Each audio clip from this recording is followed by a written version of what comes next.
एक गांव में दो मित्र नकुल और सोहन रहते थे। नकुल बहुत धार्मिक था और भगवान को बहुत मानता था, जबकि सोहन बहुत मेहनती थी।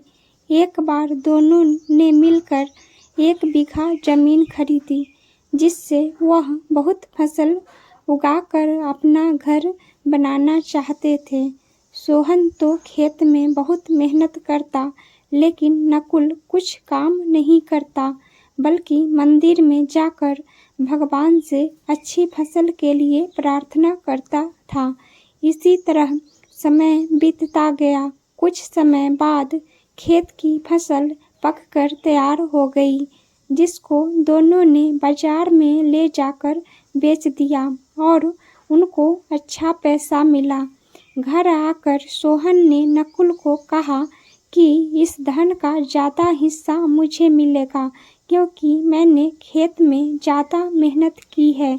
यह बात सुनकर नकुल बोला, नहीं, धन का तुमसे ज़्यादा हिस्सा मुझे मिलना चाहिए, क्योंकि मैंने भगवान से इसकी प्रार्थना की, तभी हमको अच्छी फसल हुई।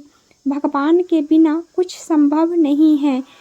जब वह दोनों इस बात को आपस में नहीं सुलझा सके, तो धन के बंटवारे के लिए दोनों गांव के मुखिया के पास पहुंचे। मुखिया ने दोनों की सारी बात सुनकर उन दोनों को 1-1 बोरा चावल का दिया, जिसमें कंकर मिले हुए थे। मुखिया ने कहा कि कल सुबह तक तुम दोनों को इनमें से चावल और कंकर अलग करके लाने हैं, तब मैं निर्णय करूंगा कि इस धन का ज़्यादा हिस्सा किसको मिलना चाहिए।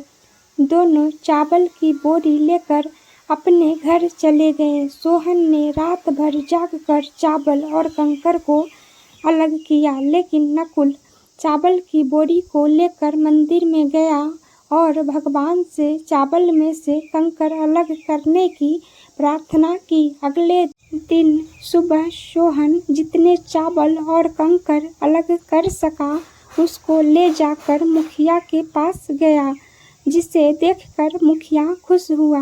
नकुल वैसी की वैसी बोरी को ले गया मुखिया के पास।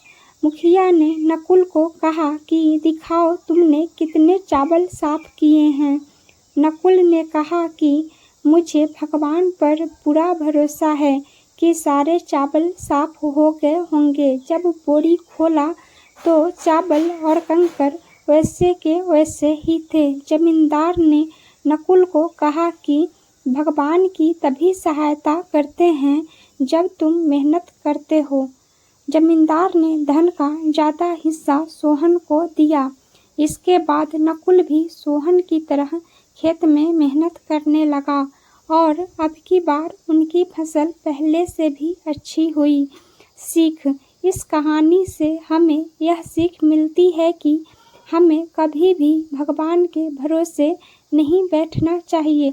हमें सफलता प्राप्त करने के लिए मेहनत करनी चाहिए।